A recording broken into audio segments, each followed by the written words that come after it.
چند آڈیوز کیا لیک ہوئی، اچھوں کو جان کے لالے پڑ گئے، کہیں عزت کا تماشا نہ بن جائے، ڈیفینڈ کرتے پھر رہے ہیں۔ کیا ہمیں اس روز روشن سے ڈر نہیں لگتا جس کے بارے میں قرآن میں اللہ فرماتا ہے فَمَن يَعْمَلْ مِثْقَالَ ذَرَّةٍ خَيْرًا يَرَهُ وَمَن يَعْمَلْ مِثْقَالَ ذَرَّةٍ شَرًّا يَرَهُ۔ کوئی نیکی، کوئی عمل رائی کے دانے کے برابر بھی چھوٹا ہو، اللہ اسے لاموجود کرے گا۔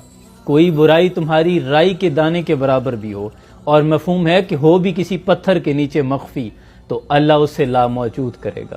کیا ہمیں اس روز کی شرمندگی سے ڈر نہیں لگتا جس روز آپ کا تمام ڈیٹا لیک ہو جائے گا؟ ہم لوگوں نے صرف اقراروں باللسان ہی کیا ہے، تصدیقوں بالقلب نہیں کیا کہ اللہ سمیع و بصیر ہے۔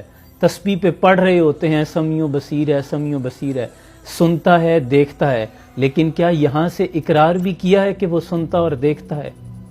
ہمیں خدا سے زیادہ کیمرے سے ڈر لگتا ہے، اپنی آڈیوز ڈیٹا لیک ہونے سے ڈر لگ رہا ہے، لیکن اس سے ڈر نہیں لگتا کہ ہم لوگوں کے حقوق غصب کر رہے ہیں۔ کیا اس کے بارے میں ہم سے نہیں پوچھا جائے گا؟ تو ادھر ادھر کی نہ بات کر، یہ بتا کہ قافلہ کیوں لٹا، مجھے راہزنوں سے گلا نہیں، تیری رہبری کا سوال ہے۔